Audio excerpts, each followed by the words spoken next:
Hey, welcome back to Business 101, Introduction to Business. And in this 13th module on finance, this is now our second video. And this is a very, very important principle that we're going to talk about in this particular video that the entirety of finance rests upon. This is one of the key concepts that drives the entire finance function. And as you can see from the title slide, this concept, this principle is the time value of money. The time value of money. And that may seem like a strange phrase. What do you mean by time value? And what do you mean by that when we talk about money? Well, this is a very important concept, something that perhaps you've already learned in another previous class, but it bears repeating because, as I mentioned, this is the bedrock principle upon which finance rests. And that is the fact that money never sleeps. When I say money never sleeps, I'm not talking about some movie. I'm talking about the principle that the money that you have is either working for you or the money that you borrowed is working against you 24 hours a day, 7 days a week, whether you're awake or whether you're sleeping.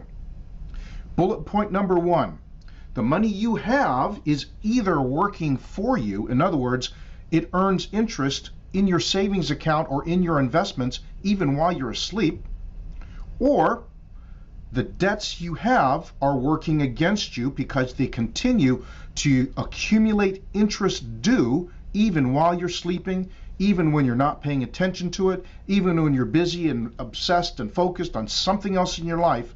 Your money is either working for you or your debts are working against you, primarily because of the whole concept of the time value of money. When we say the time value of money and compound growth, here's what we're talking about. Number one, the time value of money is the principle that invested money grows over time by earning interest or some other form of return. It just continues to earn, to earn, to earn. And the principle of compound growth, also known as compounded interest, is the concept that interest compounded over time with each additional time-bearing period, it accumulates interest upon interest upon interest. What does that really mean? Well, let me see if we can illustrate this with a simple graph. The graph, by the way, this table is not in your textbook. But the idea here is, consider that you have $10,000 saved up that you're really not going to need for a few years. And so you decide to find a long-term investment vehicle, whether that's some sort of certificate of deposit or some other way to invest that $10,000 for 5 years at 10% interest earned annually. Well, what does that mean? You can see here in the table. In year one, you put in your $10,000 and it earns 10% annually, which means, well, the interest you've earned that year is $1,000, which means you started the year out with $10,000, but you see in the far column in the first row, you've ended the year with $11,000 because they paid you $1,000 in interest. Now, the interesting thing here now becomes right in the second year. In the second year, your starting balance, well, your starting balance is what you ended last year with, right? It's $11,000. Now, $11,000 at 10% interest, you see here, you didn't earn $1,000 in interest in year two, you earned $1,100, $100 more. And that means the ending balance is now $12,100 at the end of the year. I think you can sort of see where this is going. In year three, you start out the year with $12,100. At 10% interest, it means you earn $1,210 in interest.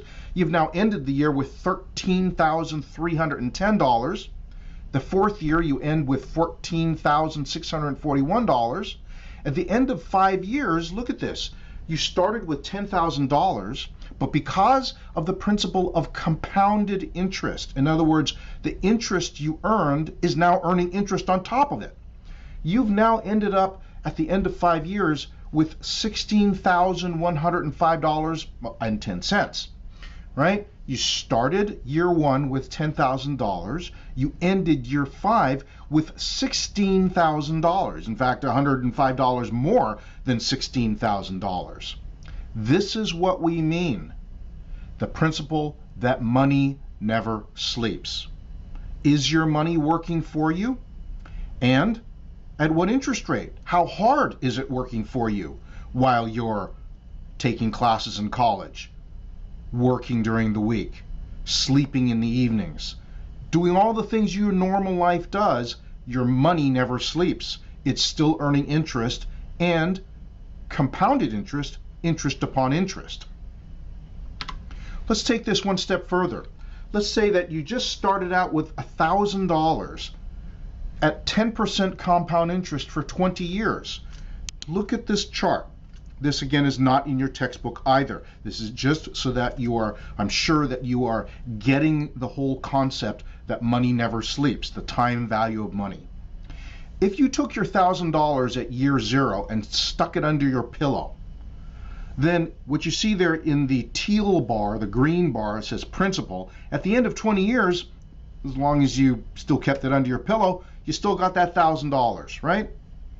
However, if you invested it into the kind of account that had no compound interest, and this every year you added another $1,000, another 10% to that $1,000 initial investment, that principal amount, you can see at the end of 20 years you end up basically with about $3,000. However, because of the principle of compound interest, that lowly $1,000 invested in year 0 at the end of 20 years is well over $7,000 just because of the compound interest. Your $1,000 has earned over $6,000 in compound interest. That's the value of the time value of money. That's the value of money never sleeping. Now, there is an old shorthand approximation rule that you can use to quickly figure out, well, how long will it take for my money to increase, and by how much?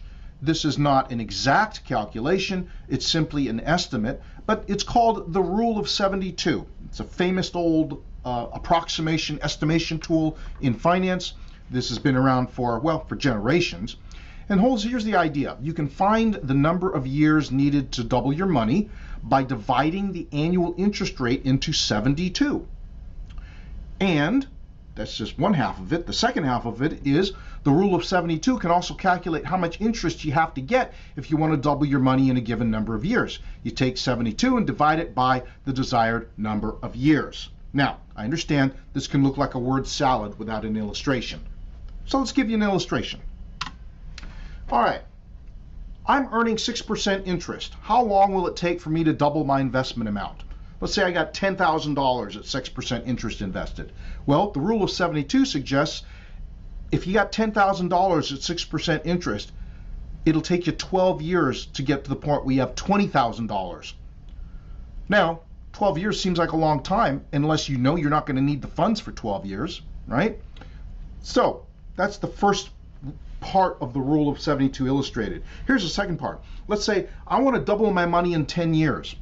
What interest rate do I need to find in an investment? And 72 divided by 10 equals 7.2%. You have to find an investment of at least 7.2% compounded interest annually for you to double your money in 10 years. Now, if you look at possible investments, let's say that you have, as we said in the very first lecture, investment capital. You have funds that you want to earn a return on, and you don't want to earn what the bank is paying for a lowly savings account.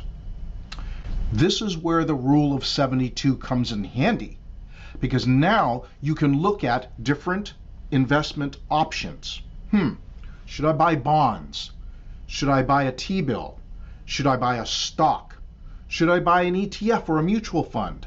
What should I use as the vehicle to invest my money into? The Rule of 72 will tell you, well, if you tell me the interest rate that you think you'll be earning, I can tell you how long it'll take to double your money.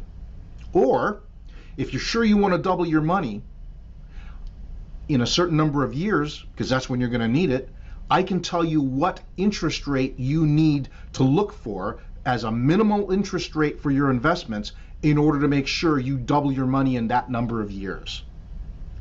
Powerful tools. And again, remember, we're looking at this as we start out this series on finance. We're looking at, in this lecture, the entire topic from the perspective of the investor. You are the person with investment capital. And what you rely upon as an investor is the principle of the time value of money, as estimated by this rule of 72. You're relying upon the principle of the time value of money to put your money to work on your behalf so that you'll earn a return on that investment, and also while it's working on some investment vehicle's behalf for them to achieve their goals as well. I hope that makes sense.